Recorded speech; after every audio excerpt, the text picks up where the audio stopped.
Good evening and welcome to another edition of Road to 2027. My name is Cynthia Agbo. Today marks approximately 198 days until Nigerians head to the polls to elect a new president and leaders across the country. The countdown definitely has begun. Political parties are reorganizing, coalitions are emerging, campaign structures are quietly taking shape. Yet, perhaps the biggest question ahead of 2027 isn't simply who will become Nigeria's next president. It is whether the country's largest demographic will finally move beyond being spectators to becoming decision makers.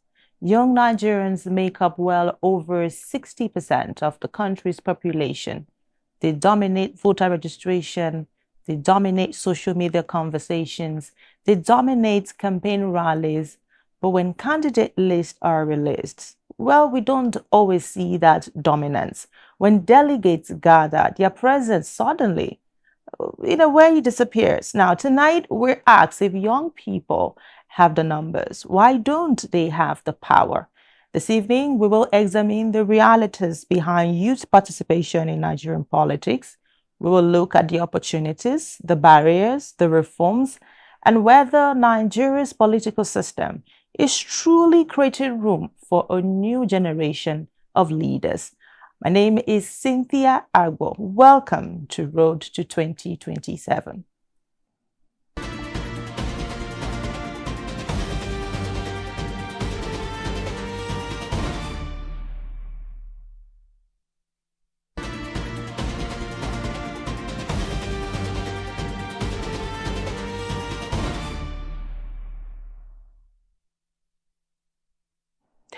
All right, welcome back. Now, as you definitely know, every episode we start with giving you major political stories, developments making headlines this week as Nigeria continues its journey towards the 2027 general elections.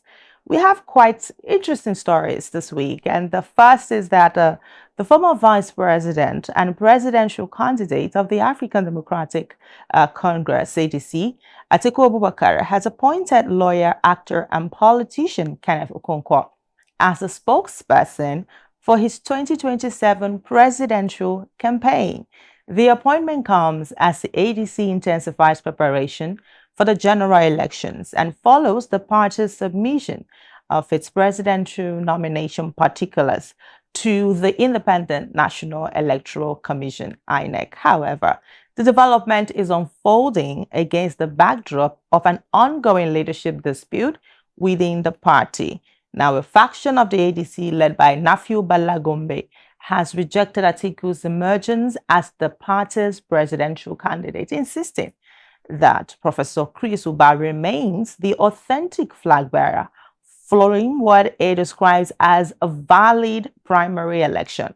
The faction has also distanced itself from the current national leadership of the party and the coalition backing Atiku's candidacy, raising fresh questions over the internal unity of the ADC. Now, political observers say the coming weeks will be crucial, interesting in determining whether the party can resolve its internal differences and present united front ahead of the 2027 elections. Let's not also forget that Kenneth Okonkwo is also facing some issues with P2B, and court papers have been, have surfaced online.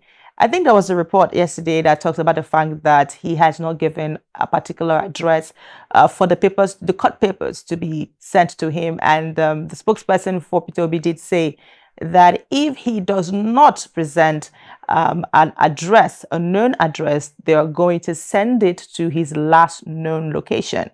I mean, it's going to be an interesting time, and we keep our fingers crossed to see how that plays out.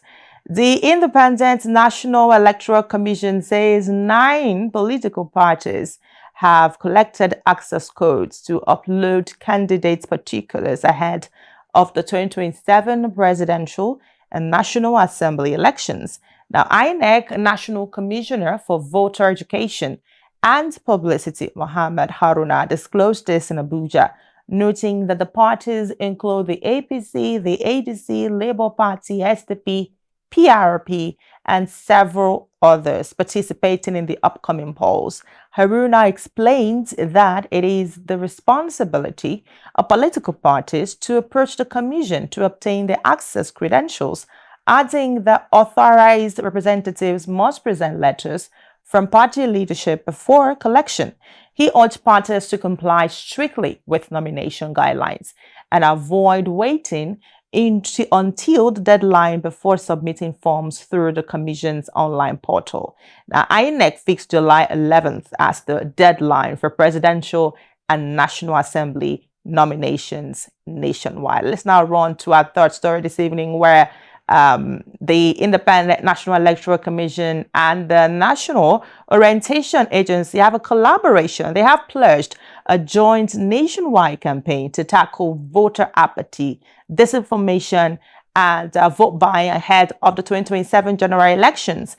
Now, the INEC chairman, Professor Joash Amopiton, made the commitment on Wednesday during a courtesy visit by the Director General of the NOA, Malam Larry Issa Onilu, to the Commission's headquarters in Abuja.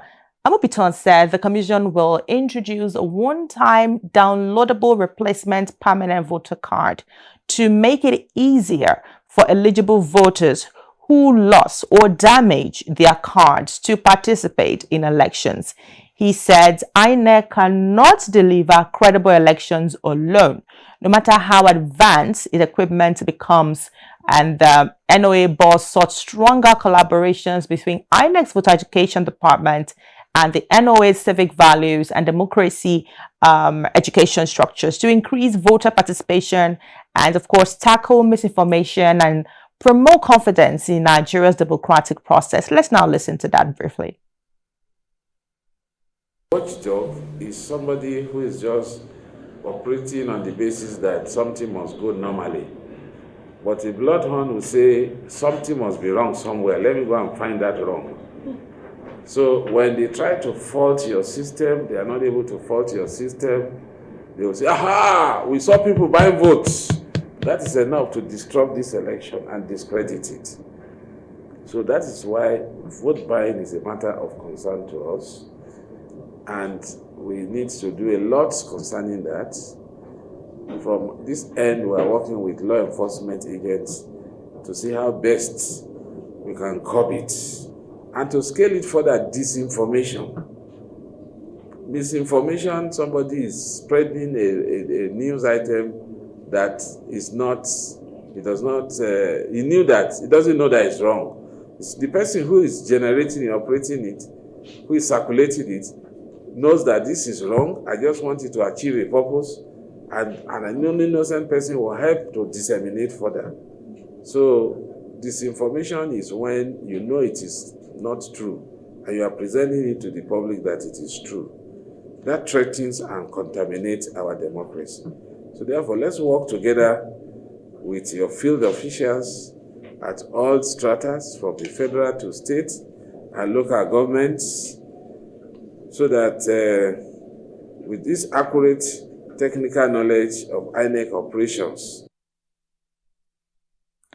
All right, then I move on to the All Progressives Congress has revised its list of candidates for the 2027 National Assembly elections, replacing 26 aspirants following petitions arising from its primary elections. Those affected include former Benue State Governor Gabriel Soswam and former House Representative member Gbenga Elegbeleye. The changes covering 7 senatorial and 19 House Representatives candidates across several states were communicated to the Independent National Electoral Commission in a letter signed by the party's national leadership. The APC said the substitution followed recommendations submitted by its primary election appeal committee after reviewing complaints by aggrieved aspirants. Among the changes, Emmanuel Udende replaced Suswam in Benue Northeast, while Olajide emerged in Ondo North instead of Elegbeleye. The party described the revised nomination as its final list for the affected constituents nationwide. Let's now run to our last story, where Comments made by Nigeria's First Lady during a recent women's empowerment program have continued to generate widespread reactions across the country. Speaking at the event, the First Lady encouraged women to embrace entrepreneurship and small-scale businesses, citing ventures such as Akara and Kuli production as practical means of achieving financial independence and supporting household incomes. While supporters say the remarks were intended to encourage self-reliance and grassroots economic empowerment, critics argue that they do not adequately address the broader economic realities facing many Nigerians, including rising inflation, unemployment, and the high cost of living. Well, I wish we had some time to, really talk about this very, very well, because I think I was telling someone, I said, my thought on this is very simple. I think the message is not the problem, because the informal sector is valued about $1 trillion, right? So the message is not the problem. I think the messenger is the problem. That's just what it is. Let's just move forward. So the messenger is the problem, not the message, because Nigeria has a lot to gain if we invest so much in the informal sector. Let's now move on. We'll go on a very short break. When we come back, the show continues. Don't go anywhere.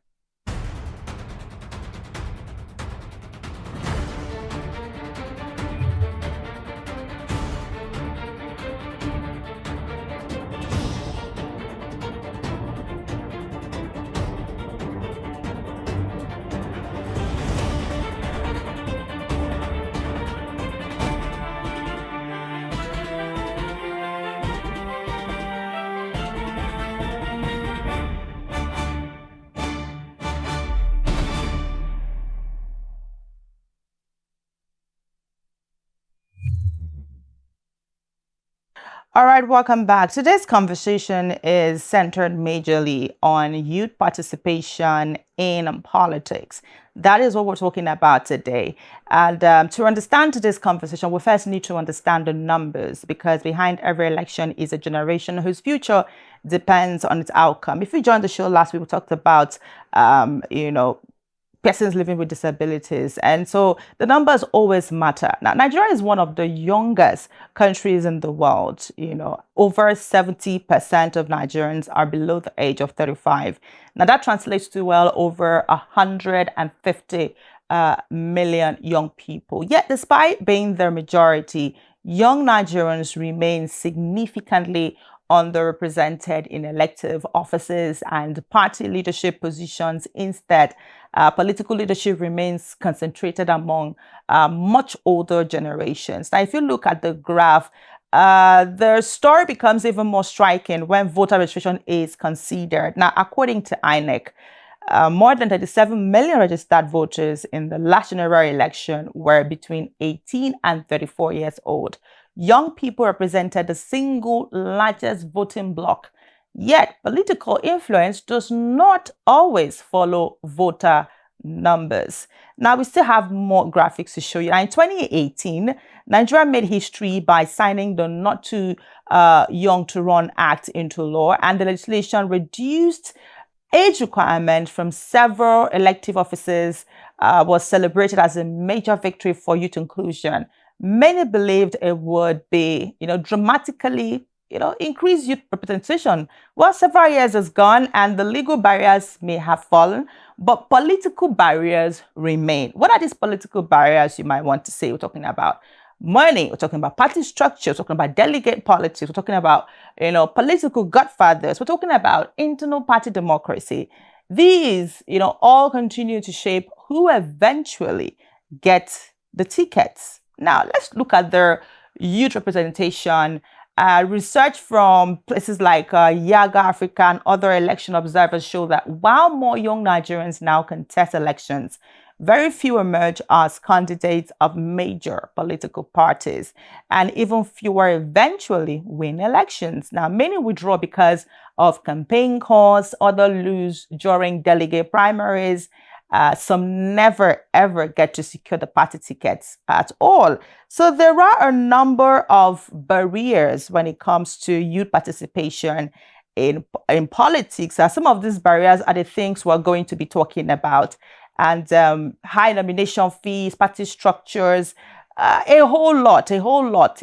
These factors continue to discourage many capable young Nigerians from participation. Now, to help us examine these important issues and more, we're going to have conversations with two important, distinguished guests this particular evening. And of course, whose their experience, span political leadership, governance, youth development. So first of all, we're going to start with our first guest who's joining us virtually, the person of Honorable Uche Nwosu. So he's a former governorship candidate in Imo State and a seasoned political actor with extensive experience in Nigeria's electoral process. It's so great to have Honorable join us this beautiful evening. Good evening. Good evening. Thank you for having me, and thank you, viewers, for having me too. All right. Thank you so much for joining us. We are talking about youth participation in politics. And I wouldn't say you're old, but I definitely know that you have been very active when it comes to the political space.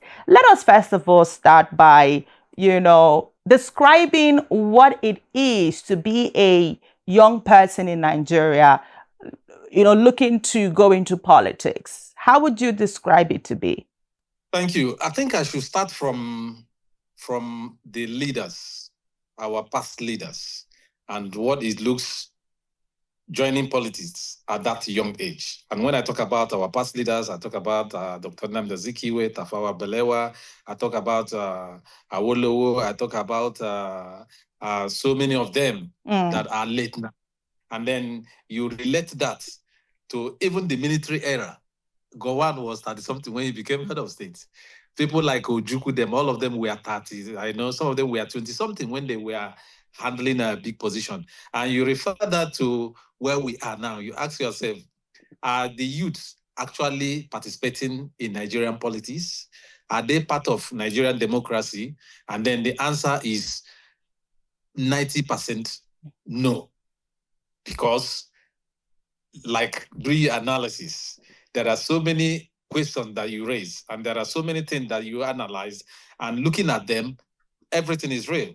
Coming to party politics, where the party leadership plays a major role in selecting who becomes their candidates, where money becomes an issue. A young man that just graduated from university that is 25, and thank God that the not too young to run bill was passed during the late President Muhammad Buhari. But has that impacted more in the lives of young people in participating in politics? The answer is 60 or 70% no, because the issue of money politics comes in now. A young man that graduated from university, or a young man that wants to go into university, that wants to go into politics, and you want to buy a form, and they tell you that a governorship form is 15 million, House of Assembly is 5 million, Federal House of Rep is 15, Senate is 25. You look at it, you ask, do they have such kind of money to pay for them to have a nomination form? Do they have the kind of money to go for campaign? Do they have that kind of money to struggle and be part of the democracy and the politics we are talking about? The answer is no. But for me, that should not make them think that youth cannot and would not be part of Nigerian politics. Yes, there are obstacles, but there are also other areas where we're also going to exploit if you're a young man. I was at something when I became a commissioner for land. I was barely 40 when I became a chief of staff. And the thing is that when you bring in the young people into politics, you are not grooming future leaders. You are grooming leaders of tomorrow, and tomorrow again. Okay. Because you want somebody who is 60 to go and run for House of Assembly. So what are you telling the ones that are 20-something? Of what legacy are you leaving behind? So for me, yes, finish up. No, for me, there are still some bottlenecks, if I may put it like that, in youth participating in politics in Nigeria in context. All right. You did mention a lot of things that caught my attention, which is how you started. And By the way, I think you celebrated 50 not quite long, so I think Yes. we can still wish you a happy Oh, birthday. thank you. We can still wish you a Thank you happy very birthday.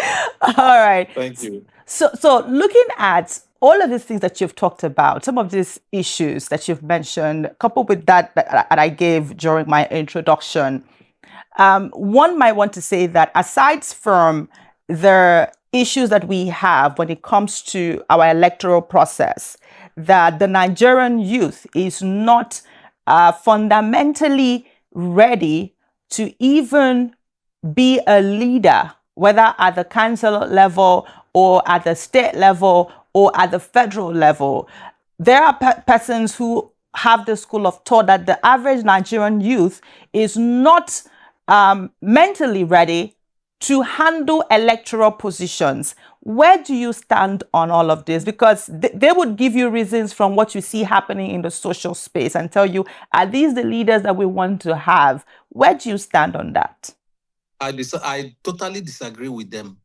Nigerian youths are ready, very much ready, to be part of our democracy and part of our Nigerian politics. The issue is that godfatherism is a major problem in Nigerian politics. Take, for example, if you are from a local government where you know you are the best, and the people know that Mr. Okeke or Alhaji Abdurrahman or Tunde is the best in that community, and because the godfather in that community thinks that if you go there, you are not going to play his game. Because of that, he's rather choose somebody, neglecting that person who is ready to do the bid of the people, but taking that person that is going to do his bidding. So it is not true. I disagree with anybody who is saying that Nigerian youth are not ready. Let me tell you something. I have a leadership center. Yeah. And we have grouped more than 20,000 Nigerians at that leadership center. I found out something. You know what I found out is I found out that these young people you are seeing, it's not that they don't want to learn. It's not that they don't want to work. Do you know the problem? There is nothing for them to do. Because if I don't have a job and I have my phone, in the morning I don't go to work. In the evening I don't go to work. I will just get my phone. I would be abusing the hell out of the leaders on social media from morning till night. Anywhere I see anything against the leader, I will press and abuse them because there is no job. If you are working in a bank, how many times do you have to be in a bank and start writing rubbish with their social media? So it's because of Honorable, do you really think it's about not having job? Don't you think it's about a part of the young people who want to hold their leaders accountable? Of course, the young people want to hold their lead, but are the leaders? Okay, you and me, you are from Nigeria. How many of those leaders have accounted what's all the things they have done? let the fact come now. How many would you go and tell somebody who, if you say, come and tell us how you have run my local government or how you have run my state, the next thing they will go and pick you. So and then when they pick you up, throw you inside cell, nobody will bail you. The kids they are ready, but the intimidation is much that we need to bring them into the system. And let me say this. I want to also commend President Tinubu. Okay. During the appointment of most of his ministers, you find out that most of his ministers are between the age of 35, 40, 35, 40, 40 something, 35, 40, 40 something. Commendable. The Minister of Youth is a young man. The Minister of ICT is a young man. There's so many of them that are young. This is what we need. If you don't want them to go into elective position, why don't you give them appointed positions so that they will be there and showcase themselves? Nigerians, you've mentioned the appointment of certain young people. I mean, that of the Ministry of Youth, we have a young man there. But then again, Nigerians have also come out to complain about how ineffective and he is in that position. You cannot totally say he's ineffective. The thing is that, like I will always say, the problem with most of the ministries and most of our ministers and government appointees is that they sit in Abuja and then think that in my local government, you can sit in Abuja and they will give you a name in my local government and then you believe that it's going well in my local government. Let me give you the issue of the grants during President Muhammad Buhari, that I went to my village. And then at that time, the woman in charge said that they have empowered more than 20 million Nigerian youths. And I went to my village and I asked, they came to me. Normally, when I go back home, the young people will come and say, how many of people have gotten the grant by? They say, no. My community, no. Then I asked myself, so somebody can sit in Abuja there, and then without even having any touch with the community and local government, and say that 60 million people have been empowered. Empowered. So the problem is that the leadership want to appoint the young people, but that does not mean that one young man that has not performed can be compared to others that have performed very well. All right. Some Nigerians have also complained and come out to talk about the fact that when it comes to the important positions, the young people are not really considered due to a number of factors that we've talked about, godfatherism, financial strength, and the likes. But when it comes to political violence, the young people are always seen at the forefront. Why do you think that is, right? When it comes to political violence, you see the young people form a large part of those who serve as thugs, who serve as a whole lot, for these political parties. But then when it comes to the important roles, they are not there. So why are young people always allowing themselves to be used for things like this? That's the education. We have this is what the national orientation, I'm sorry to say this because I don't think we have, the last time I had national orientation was during Professor Jerry Ghana and Dora Akoye. After then, I don't think that whether we have national orientation again now. Oh, there's a partnership between them and INEC. Yeah, there is a partnership, but to what extent have they gone? To what extent? Me and you now. There are some things that you think that if you go to my village now, they're not aware of it. Because I remember those days during Professor Jerry Ghana, in my local government, there is a national orientation agency staff there. They go with this megaphone in the rural area. They will tell you, be shouting, don't come out, oh, there is this, or they will say, there is fever. Make sure they give you information. One, the reason why that the young people are used as thugs during election, because some of them are naive. Some of them, you go and give them 10,000 and tell them to go and carry ballot box, and they will go and carry ballot box. And after then, they will suffer for the next 4 years. We need advocacy. We need agencies to educate them now that we have election. In a few months' time now, we'll have election. Do we have those agencies that will go down to the rural areas and communities and educate the young ones? Look, it's not a matter of carrying ballot box because of 20,000 naira. The problem is that when you carry this ballot box for 20,000 naira, what happens with your job? What happens with your education? What happens with your roads? What happens with your hospital? Because once they give you 20,000, they have settled you. You don't come after collecting 20,000. You say, no, you are not doing well. If I give you 50,000 naira and you carry ballot box for me and you vote me in and you come back and say, give me road. I say, but I've settled you now. Why are you telling me this? So that is the problem. We need advocacy and we need we need government to establish agencies, to rejig national orientation agencies, to go down the rural area, not sitting in Abuja. I'm not talking of sitting in Abuja, going to TV, I'm sitting in Abuja and be giving us information. Meanwhile, the people in my village, they don't even know what is called thuggery. They believe that thuggery is a normal thing in election. But honorable, you said, oh, they should not carry ballot boxes. They should not do this. They should not do that for 20,000 naira. But you and I are very much aware that there is hunger in the land. There is lack of employment. There are so many things, and this young people just believe that, okay, fine, if I get this one, this is my own share of the national cake. Whether I take it or I don't take it, they will still give it to somebody else. Is it that I just take it and do what I want to do and go my way? Because whether I vote or I don't vote, somebody else is going to, come in there and they likely may not deliver the dividends of democracy. I mean, do the thing they're supposed to do in the country or in the state or in their local government. So aren't they just going for the low-hanging fruit? Don't you think so? You just said it, that let me just get my own, whoever that wins. That's where I've been emphasizing on voters' education and the national orientation, because most of our young people now believe that if I vote, my vote will not count. If I don't vote, it's not true. Your vote will count. And some will say, let me collect this my own. Let me collect my 20,000 naira. What's my own? This is where National Orientation Agency need to come in, because you need to tell them. There are the ones that when you give them money, they say, I will not collect. Let me tell you, I've run election. I ran for governorship. And I know that there are young people that were working for me in some local government. And after the election, after 3 or 4 years after the election, one of the candidates met me and said, you have genuine people. I say, why? He said in his local government that they called them in the night to come and give them something so that they can go home and sleep. They rejected the money. There are people that have made up their mind, they will not collect money. And it's because of education. If you educate them very well, how much is 20,000 naira?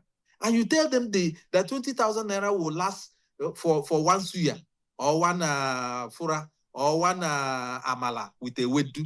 Just one breakfast or one meal, and that 20,000 is gone. And you now tell them the importance of having a good person, so that's you eat amala, eat rice, and eat unkobi for the next 4 years. So it's education. It's not education that is not there. So it's not their problem. You don't blame them because nobody has told them that what they are doing is wrong.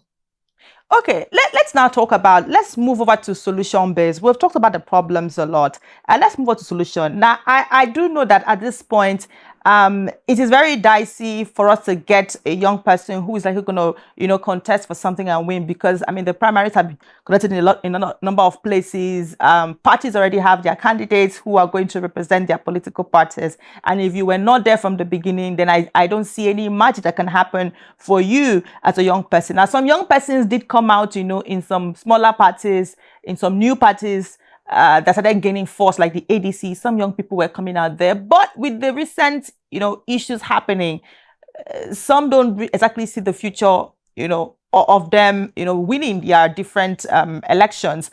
But let's talk about what can the average Nigerian youth now do when it comes to 2027 general elections. They may not be going for governorship, they may not be going for House of Assembly or presidency, but what can the young Nigerians right now do? What can they do, to better the general elections coming up? How can they be a part of it? Let me correct that there are in all the political parties, from APC, to PDP, to ADC, to NDC, to APGA, there are so many young people contesting election. At least I have seen so many of them that I have seen say, Oga, they run for election, or which party B, Oga, they run. I say, very good. You people should come up. You people should participate. Even though you try now, you don't win. At least that has shown that you want to be part of politics. So there are so many of them that are running, even in the major parties like APC, PDP, NDC, and ADC, and even APGA. There are so many young people that have already gotten are candidates of the party.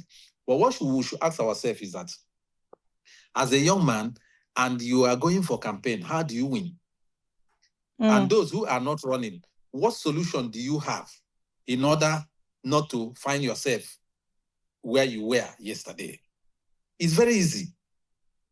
Advocacy, door to door, talking to people, because we believe that everything is money. Though we are learning this from our fathers and our leaders, because they have made everything believe that money winneth election. It is not true. I have seen some of my friends that won election without even spending money. Some of them won without spending money. So the issue remains that, how did they go about it?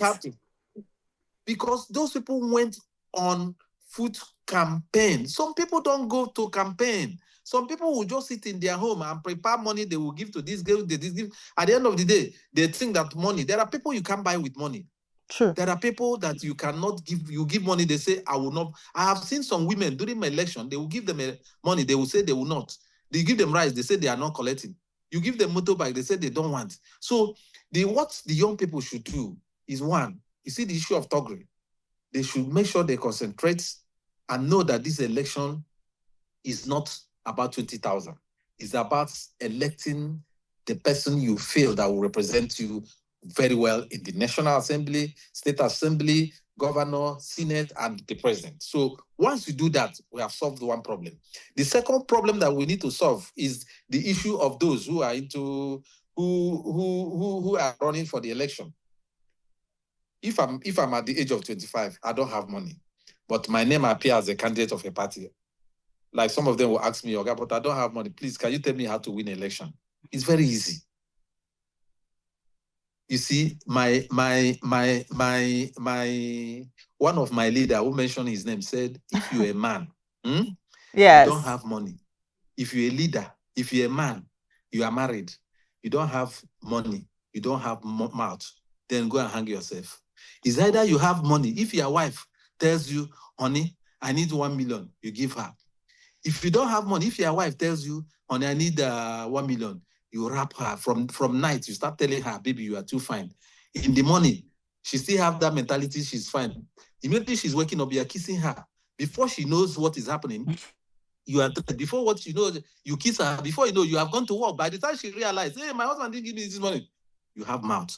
So if you don't have that money, you must have that mouth to convince people that this is what I'm going to do for you people.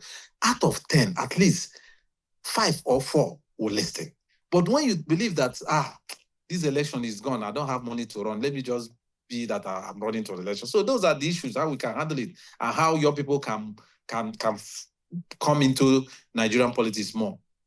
Okay, let me just say this very quickly. Honorable did not mean that you should hang yourself, actually. He's just speaking in this context. So whether you don't have money or you don't have sweet mouth, please, you are not supposed to hang yourself. You are not supposed to hang yourself. As a man.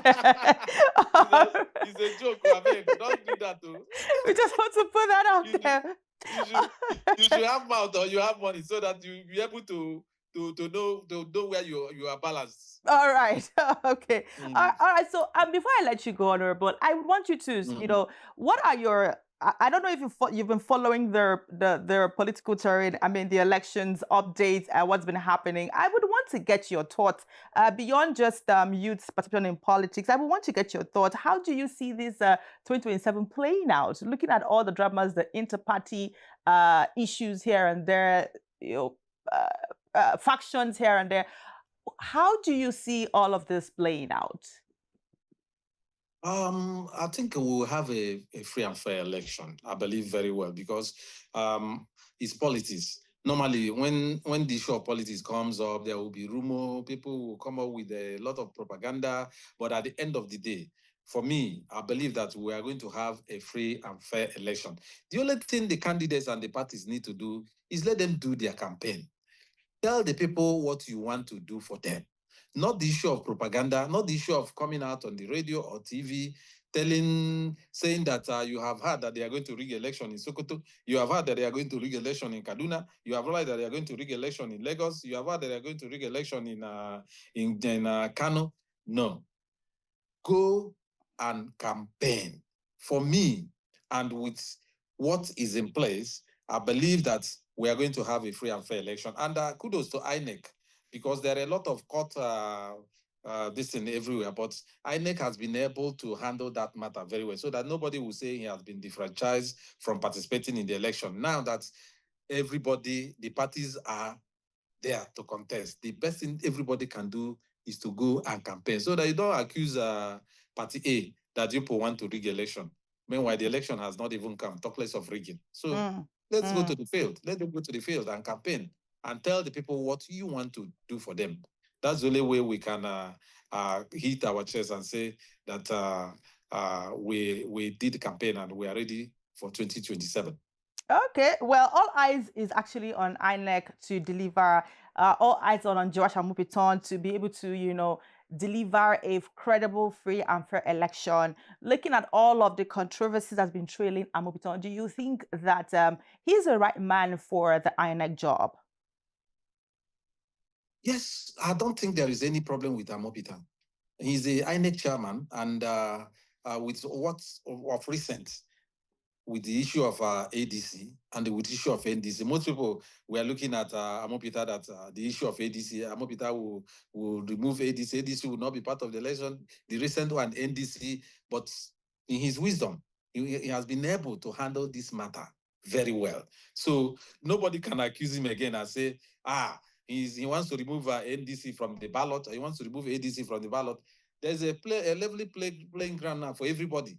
So I think the man, we should not, every time must not be time to castigate and lay abuses on our system. Sometimes you look at what the man has been able to do and then give kudos to him where he has done very well. On this, the way he has handled the political parties, I'm satisfied and I'm happy that, believing that he will do the right thing during the election. Okay. Are we going to see you come back for anything?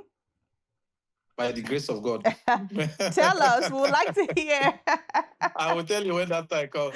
All right. Thank you so much, Uche Nwosu, for joining us. Thank you. And then to our young people, please go out there and then make sure you participate in this coming election. And also, please avoid thuggery. Avoid thuggery. Thuggery is not good for you, not good for your family, not even good for your future. Let us go and then. All right. Thank you so much. Thank you so much. Thank you. And we will be wishing you happy birthday and more years to come. And thank you everything very much. good. Thank you. Everything good. Thank you so much. Thank you. All right.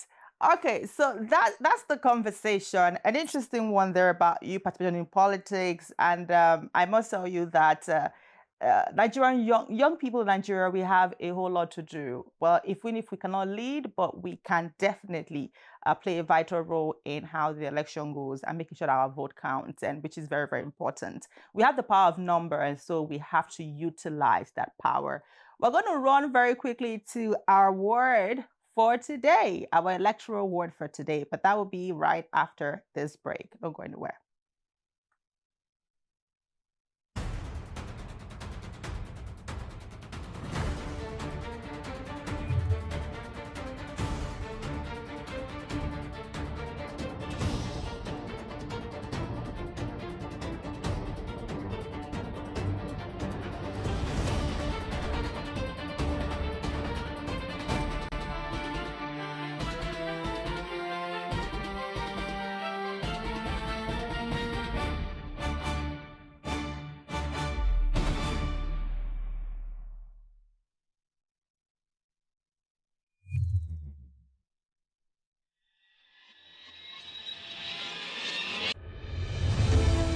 From Lagos to Lafia, from Port Harcourt to Portisco, Nigerians are talking.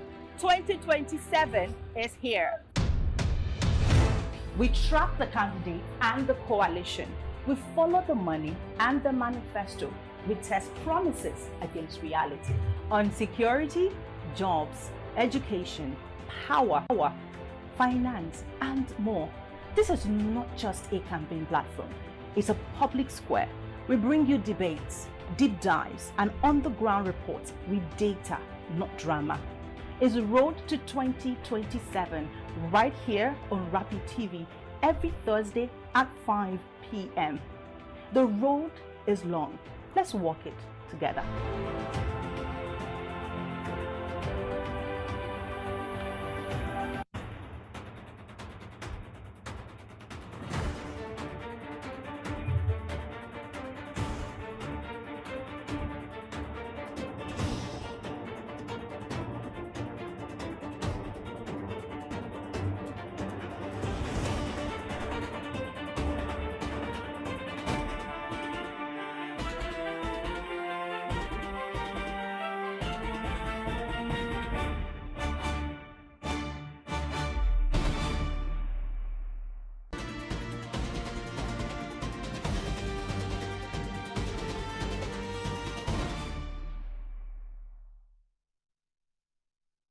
All right, welcome back. Let's now look at our electoral award for today, internal party democracy, which of course refers to the processes through which political parties conduct their affairs fairly, transparently, and democratically. It includes the election of party officials, candidate selection, party primaries, and decision-making within the party. I hope you've been able to learn something today. And of course, that's too much we can take on the show today. Just to let you know that as Nigeria moves closer to another defining election, one thing is becoming increasingly clear.